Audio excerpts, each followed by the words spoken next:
The signal came without warning. No diplomatic vessel, no advance notice, no polite request to enter the solar system.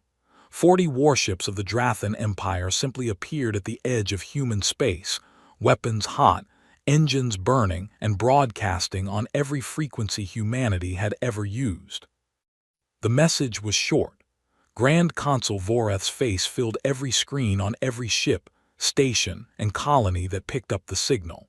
He was tall by Drathan standards, with gray-black skin and 4 narrow eyes that never quite blinked at the same time. He wore the kind of uniform that had medals on it not because he had earned them, but because no one was allowed to tell him otherwise.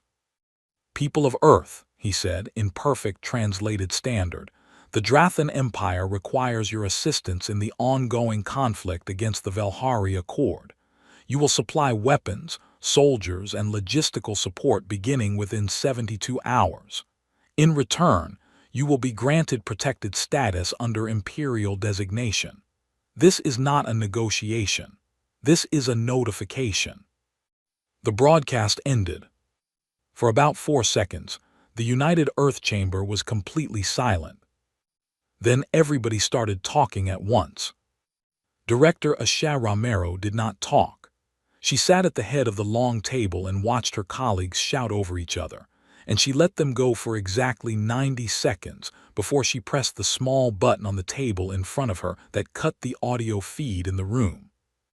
Everyone stopped and looked at her. "We have received a demand," she said. "Not a request, a demand. From a government that signed the Galactic Neutrality Charter in 2301, in which they agreed in writing in front of 46 other civilizations that Earth's non-participation status was permanent and legally binding." She folded her hands. "So what we have here is not a military problem. It is a legal violation, and we will treat it as one." One of the younger advisors leaned forward. "Director, they have 40 warships." "I am aware of how many ships they have," Romero said. "I can count." She stood up and moved to the large display at the front of the room. The Drathan fleet showed as 40 red marks at the edge of the system, sitting just outside the boundary line that Earth had registered with the Galactic Council as sovereign space. "They are outside our boundary," she said. "They are not attacking, they are threatening. There is a difference, and that difference matters because it means we still have time to do this correctly."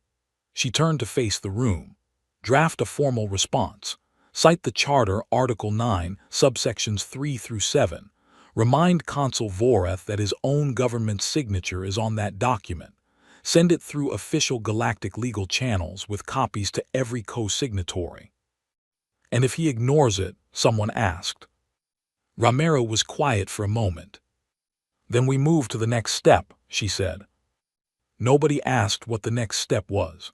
Something in her voice suggested that asking would be a waste of time. 3 hours later, Earth's formal response reached the Drathan fleet. It was 11 pages long, written in galactic legal standard, and it was so thoroughly sourced and documented that 3 separate alien governments who received copies sent quiet notes of appreciation to Earth's legal office simply for the quality of the work. Voreth read the first paragraph and threw the document at his communications officer.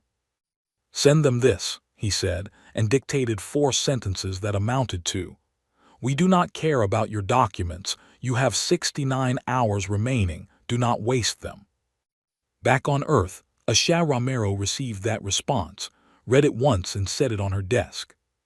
Then she picked up a different communicator, an older one, encrypted on a frequency that did not appear in any public directory. "Admiral Drav," she said when the line connected, "I need you to come in." There was a pause on the other end, the sound of wind maybe, somewhere quiet and far from a city. "How bad?" Admiral Drav asked. His voice was the kind of voice that had spent 40 years giving orders and was not alarmed by very much. "Drathan's 40 ships, 72-hour ultimatum." Another pause. "I'll be there in 6 hours, he said. "I know," Romero said. "I already had your clearance reinstated." She ended the call and looked out the window at the sky. It was early morning in Geneva. The light was pale and clean, and the streets below were starting to fill with people going to work and school and markets, people who did not yet know that 40 warships were sitting at the edge of their solar system, and that the man who commanded them believed he had already won. Romero watched them for a moment. Then she went back to work.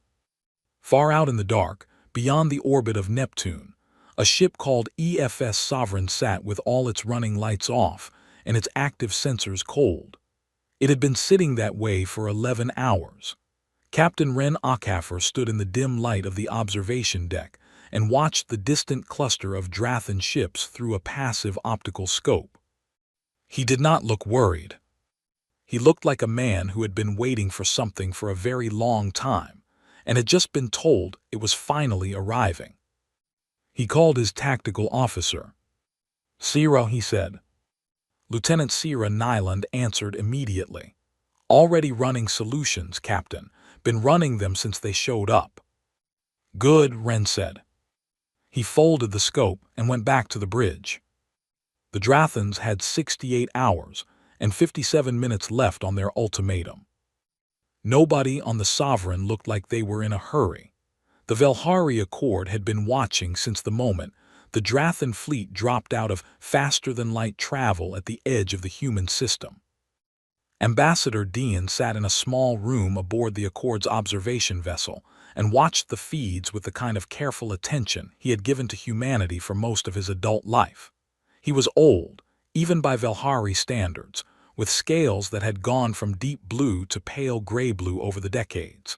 He had spent 11 years trying to convince Earth to join the war on the Accord's side. He had been refused 11 times. He kept coming back. His aide, a younger Velhari named Pas, set a data pad on the table. The human response document, legal sent it up. Apparently it is very thorough. "It would be," Dean said. Pas hesitated. "Ambassador, do you think the humans will comply? Voreth's fleet is significant if they bombard." "They won't comply," Dean said simply. "You seem very certain." Dean set down his drink. "Pas, most of the galaxy has never understood humanity's neutrality. They look at it and see weakness. They see a species that chose not to fight, and they assume it is because humans cannot or because they are afraid." He shook his head. "Humans chose not to fight for the same reason a person who has burned their own house down once is very careful around fire afterward." Pas blinked. "I don't follow." "Humans nearly destroyed themselves," Dean said. "Not once. Several times. Their own history is full of it. Wars that killed tens of millions. Weapons they built and then spent generations being terrified of. They chose neutrality not from fear of other species. They chose it because they know exactly what they become when they stop holding back, and they don't want to become that again unless they have no other choice." Pas looked at the sensor feed. "And if Voreth forces that choice?" Dean picked up his drink again. "Then the Drathan Empire will learn what we in the Accord learned to be very grateful we never had to learn." On the Drathan flagship, Consul Voreth was in a good mood. He walked the command deck with his hands behind his back and felt the satisfaction of a man who believes he has already won before the fight begins. He had studied humanity. He had reviewed their declared fleet numbers, analyzed their defense budgets, built a complete picture of Earth's military from public records and intelligence reports. The picture was not impressive. 41 declared warships, small colony defense platforms, professional but limited ground forces. For a species in interstellar space for over a century, they had invested surprisingly little in military hardware. Or so the record said.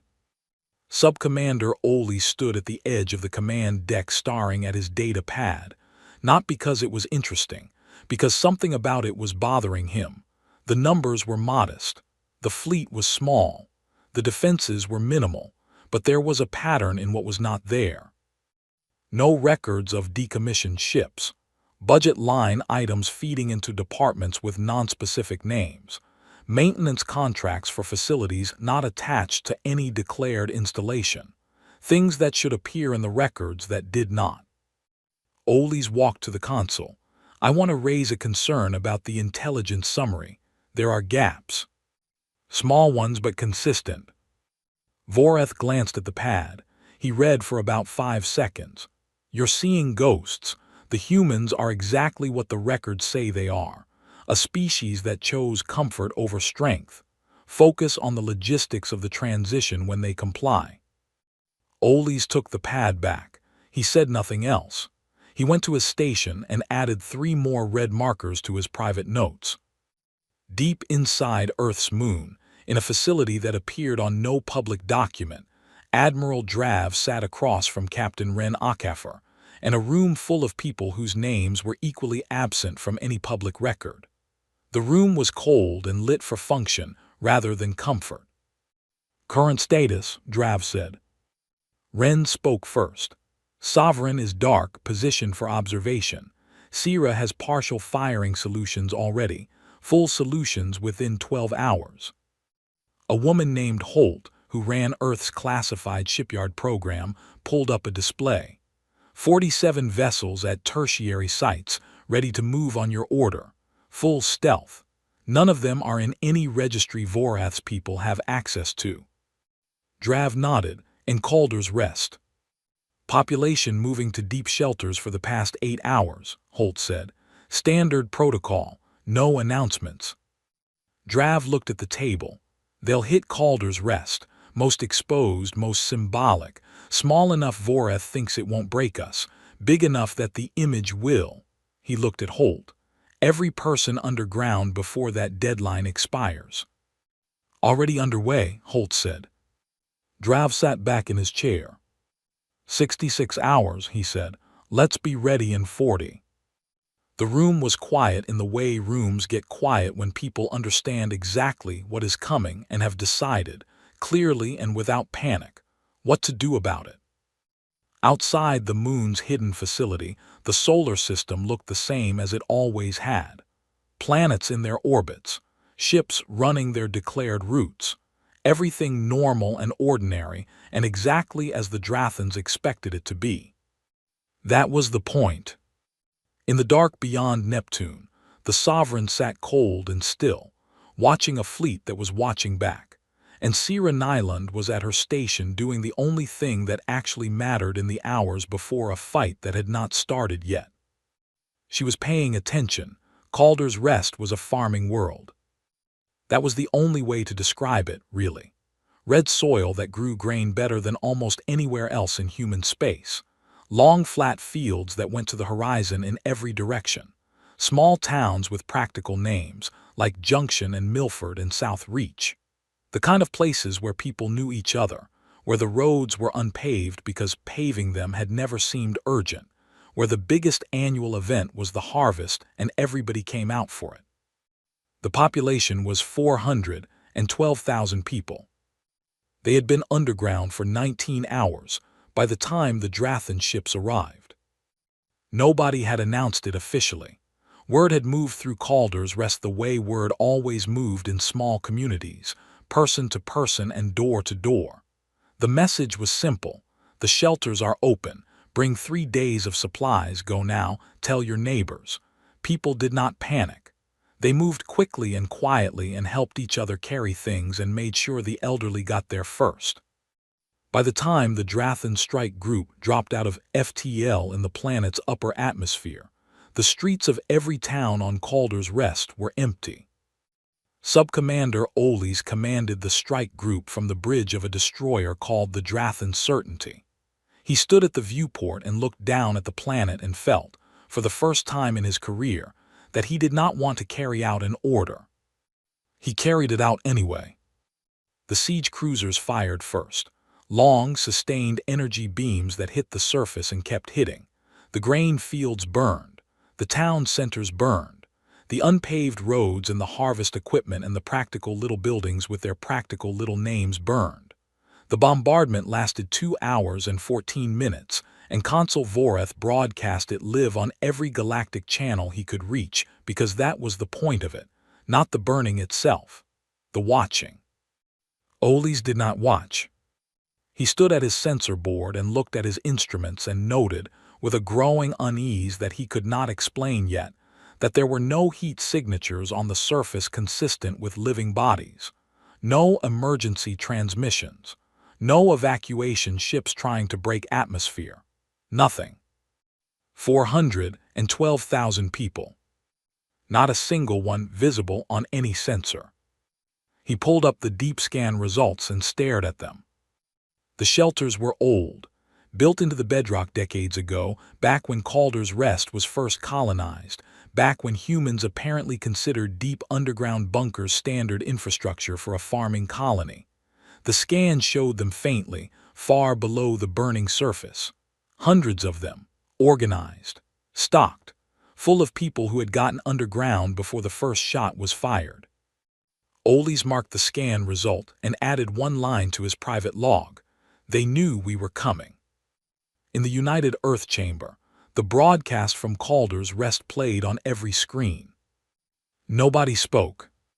Asha Romero watched the fields burn and the towns come apart, and she kept her hands folded on the table in front of her, and her face showed nothing at all. She had been sitting that way for the full 2 hours and 14 minutes of the bombardment. Around her, some people had looked away. Some had cried quietly. One advisor had left the room and not come back. Romero had not moved. When the bombardment ended and the screens showed only smoke and ruin, and a Drathan flag being broadcast over the wreckage, she reached forward and turned off the display. She looked at Admiral Drav, who was standing against the far wall with his arms crossed. "All personnel accounted for?" she asked. Drav nodded. 412,000 underground confirmed safe. Romero nodded once. Then she said it. "Admiral, the leash is off." Drav pushed off the wall and walked out of the room without another word. The door closed behind him. The room was very quiet. Several people who had not been sure what that phrase meant felt now that they understood. Romero turned to the room. "Draft a statement for the galactic community. Keep it short. State that the Drathan Empire has committed an act of war against the human colony of Calder's Rest in direct violation of the Galactic Neutrality Charter. State that Earth is now responding accordingly. No further detail." "How much detail do we give about the response?" someone asked. "None," Romero said. She stood up. "Consul Vorath has spent 72 hours believing he was negotiating with us," she said. "He was not. He was giving us time. We used it." She picked up her notes from the table. "He will learn the difference shortly." She left the room. On the Drathan flagship, Vorath watched the broadcast of Calder's Rest with deep satisfaction. His communications team was already receiving signals from across the galaxy, other governments and civilizations registering shock, uncertainty, condemnation. Good. Let them watch. Let them understand that the Empire was serious, that neutrality had a price when the Empire needed something. He expected within the next few hours to receive a communication from Earth, distressed, asking for terms, asking how to comply. What he received instead was Earth's public statement, 12 sentences, formal language, no emotion. He read it and felt the first small, cold note of something that was not quite worry, but was adjacent to it. His communications officer looked up. "Consul, we're getting an anomalous reading from the outer system." Vorath walked to the sensor board. The reading made no sense. Multiple contacts appearing from nowhere, no FTL signature, no drive emissions. Just there suddenly, where nothing had been. "Calibration error," he said. "We've recalibrated 3 times, the officer said quietly. On his console, Oles pulled up the same reading and felt the blood drain from his face. 112 contacts. And they were already inside minimum response range. The EFS Sovereign came out of stealth 11 kilometers from the Drathan flagship. 11 kilometers is nothing in space. At that range, the 2 ships could see each other's hull markings without magnification. At that range, The energy signature of the Sovereign's weapons powering up registered on Drathan sensors the way a scream registers in a quiet room. There was a moment of absolute stillness on both bridges. Then Captain Ren Akafer opened a channel. "This is Captain Ren Akafer of the Earth Federation ship Sovereign. Your government has committed an act of war against a human colony in direct violation of the Galactic Neutrality Charter. You are directed to stand down all weapons, hold position, and await further instruction. You have 30 seconds to comply." On the Drathan flagship, the bridge erupted. Voreth screamed at his weapons officer to fire. The officer's hands moved to the controls and stopped, because at 11 kilometers the Sovereign's targeting systems were already locked on every critical point of the flagship's hull, and everyone on that bridge understood that firing first at that range was not a military decision. It was suicide. Oles did not wait for the 30 seconds.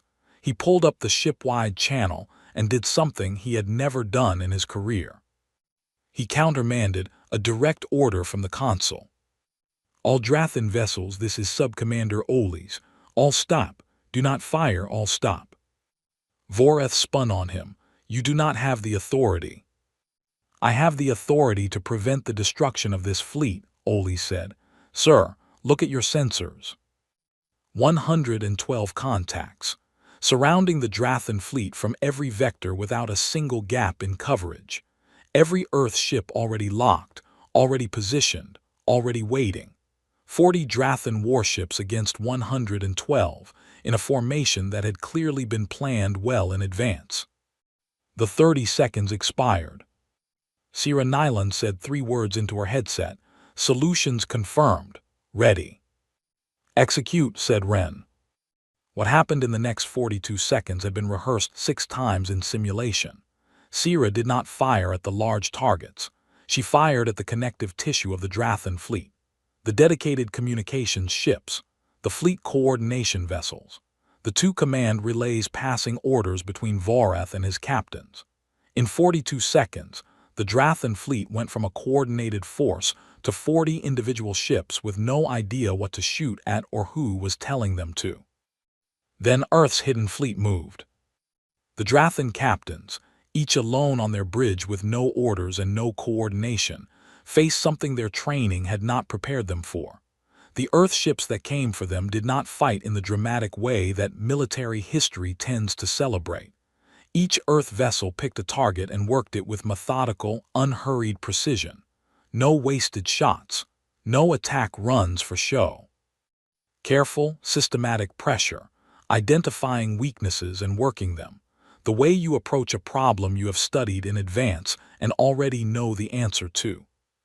Which was exactly what this was. For 19 hours aboard the Sovereign, Sierra had done nothing but study the Drathan fleet, every patrol route, every shield rotation cycle, every power distribution pattern. She had fed that data to the other Earth ships in real time.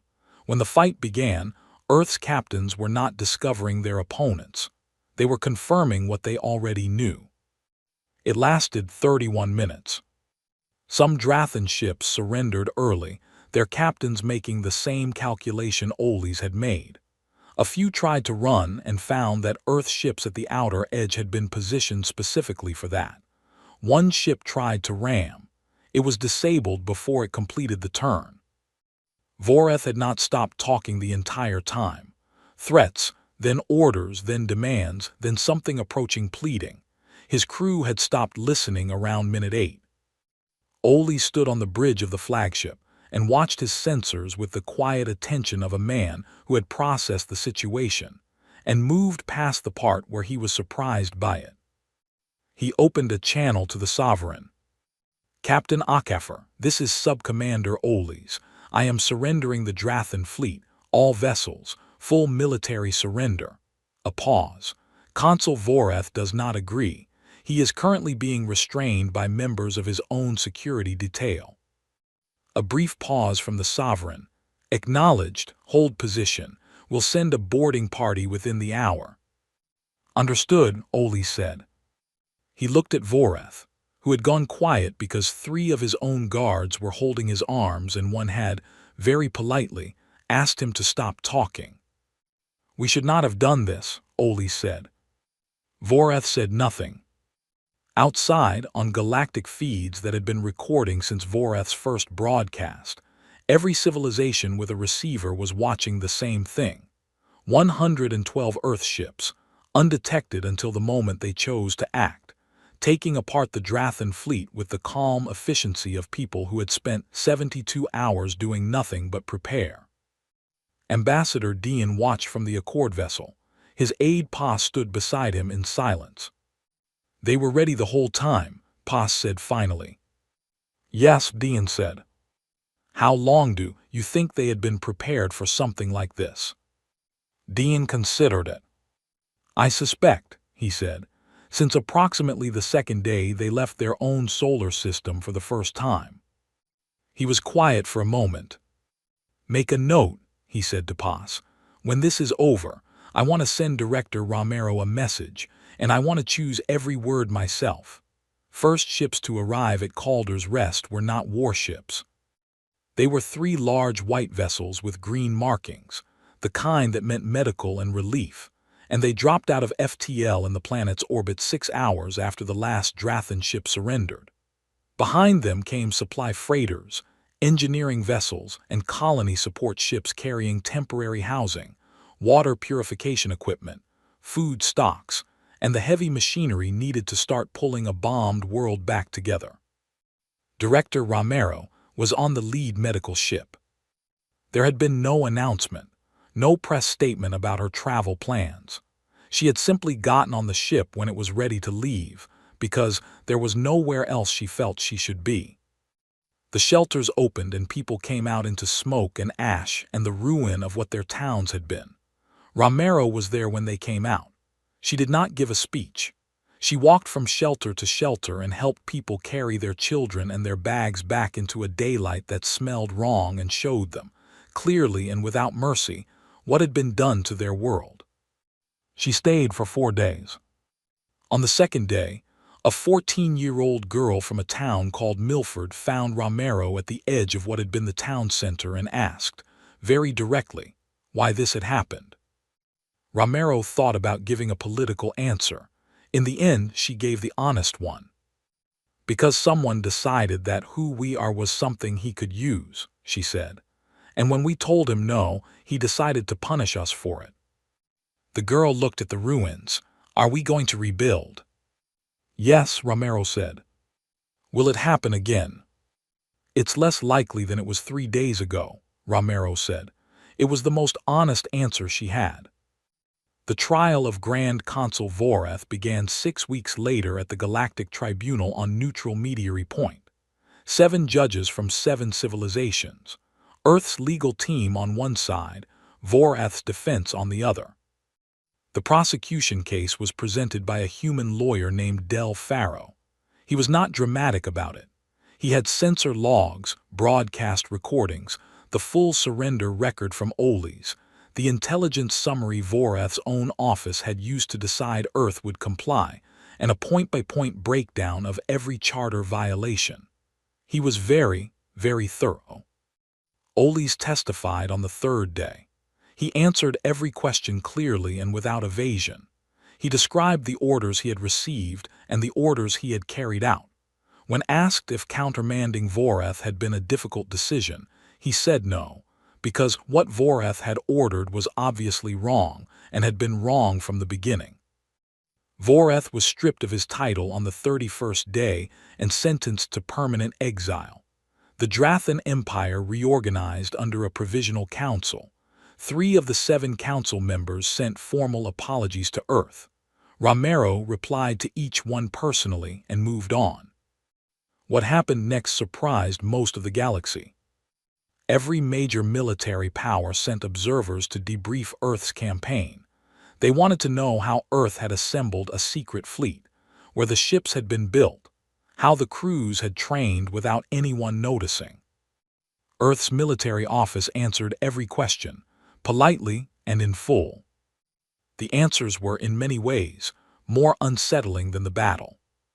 The Second Fleet had been built over 22 years, not exactly in secret but quietly, under infrastructure contracts and maintenance budgets with names that did not draw attention. The crews had trained during deep space rotations listed in public records as survey missions. The intelligence operation was not a special program. It was standard practice. Earth had monitored every military power bordering its space since the first year of interstellar travel, as a matter of basic policy. A general from the Karath Federation, reviewing the debrief files, wrote in his private log, "They were not hiding this because they were planning something. They were hiding it because they did not want anyone to feel threatened." I am not sure we understood that distinction before now. Admiral Drav, back in retirement for the second time, sat on the porch of his house on a coast that had mild winters and said almost nothing to the journalists who came looking for quotes. He answered one question from a young reporter who approached him with visible nervousness.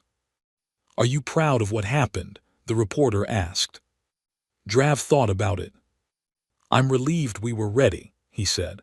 "Pride feels wrong for something that should never have had to happen."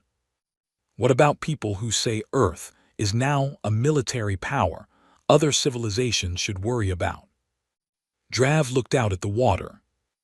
"A species that fights back when its people are killed is not a threat," he said. "It's just a species. The ones who should worry are the ones who didn't understand that already." He shook his head. "We never wanted to be feared. We wanted to be left alone. Those are very different things, and it concerns me that so many people in this galaxy needed a demonstration to learn it." He did not say anything else. The reporter thanked him and left. Drav sat on his porch and watched the water for the rest of the afternoon. On Calder's Rest, the first new grain shoots were coming up through the ash. They were small and pale and very green against all that dark burned earth, and the people of Milford and Junction and South Reach came out every morning to check on them, the way farmers always check on things planted in difficult ground, with patience and the quiet certainty that growing things come back. 12 months after the battle, something unusual happened at the Galactic Mediation Council.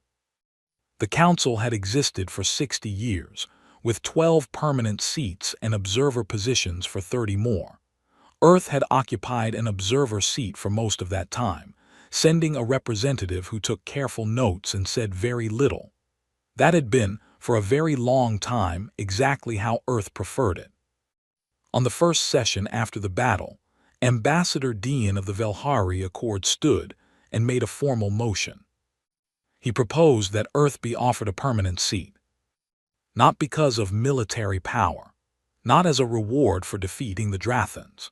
In a long and careful speech he had spent weeks writing, he argued that Earth had spent a century watching the galaxy make decisions, had understood those decisions better than most of the people making them, and had demonstrated under the worst possible pressure that they held to their own principles, even when breaking them would have been easier. "We do not need Earth on this council because they have a large fleet," Dean said. "We need Earth because they have spent 100 years paying attention while the rest of us were busy." The motion passed 11-1. Earth's first act as a permanent member was to propose a rebuilding framework for Calder's Rest with contributions from every council member who had watched the bombardment on their screens. The argument was simple. You watched it happen. You share some responsibility to the people it happened to. The motion passed, and the contributions came in, not large from every member but consistent, and the rebuilding on Calder's Rest moved faster than it would have otherwise. The second act was a review of the Neutrality Charter with real enforcement language. It took 8 months of negotiation and passed with teeth in it, and several smaller civilizations sent quiet notes of thanks because the new language protected them too. Commander Sierra Nyland took command of the EFS Ardent 7 months after the battle, a fast ship that spent most of its time at the edges of known space. At her commissioning ceremony, Wren told her something he had been thinking about since the day after the fight. "You know what actually won that engagement," he said. "Not the ships, not the formation. The 19 hours you spent at your station before a single shot was fired. Sierra considered that. Someone had to do it. Yes, Ren said, and you did. That is the job, not the moment, the 19 hours before the moment. She took the Arden out 2 days later and did not look back. Oles was released from tribunal supervision after his testimony was fully processed. He was offered transport back to Drathan space and declined it without explaining why, and instead requested a temporary residence permit on a human colony called Vander's Shore, a mid-sized trading world with good weather and busy ports. He spent his days walking through markets and residential areas and industrial streets and parks. He watched humans in their ordinary lives, loud and quiet, busy and idle, arguing and laughing, the full range of it. He ate at small restaurants. He read on public benches. He occasionally had long conversations about nothing in particular with people who found him interesting and did not seem alarmed by what he was. He was trying to understand something that had been bothering him since the moment he stood on the bridge of the Drathan Certainty and watched his ships fire on an empty farming world. He found part of the answer standing in front of a history museum in the port city, reading a quote carved into the stone above the entrance. The words were old from before human spaceflight, from a period humans called, with characteristic bluntness, the bad years. The quote said, "We are not a warlike people, but we do not surrender." He stood in front of it for a long time. Then he went inside and spent 3 hours reading about human history. And when he came out, he sat on a bench across the street and thought about what it meant that a species capable of what he had read in that museum was also capable of 72 hours of patient, legal, carefully documented restraint before responding to an act of war. He thought about Vorath, who had looked at that restraint and seen weakness. He thought about the burning fields of Calder's Rest, which had been empty when the fire came. He thought about Director Romero, standing in ash and listening to a teenager ask why. After a while, he stopped thinking and just watched the street, the ordinary movement of ordinary people on a world that was, by every measure, unremarkable. That was the part he kept coming back to. Far from Vander's Shore, the EFS Sovereign ran slow patrol near the outer boundary of the human system. Ren was on the bridge when the sensor board registered a new contact. Unknown signature, unknown origin, approaching slowly, broadcasting on a frequency not in any standard database. He studied it for 20 minutes before opening the channel. "This is Captain Ren Akaffer of the Earth Federation ship Sovereign. We are reading your approach. Please identify yourself and state your purpose. You are welcome to enter this system. We ask only that you come in peace." Static, then something that was not quite language, frequencies shifting and patterns repeating, a signal trying to find a shape both sides could use. Ren waited. He was patient. The signal shifted and something in the pattern resolved into rough meaning, assembled from mathematics rather than words, carrying something that translated loosely as, "We have been watching for a long time and we were not certain. We are certain now." Ren looked at it for a moment. Then he opened the channel again. "Take your time," he said. "We'll be here."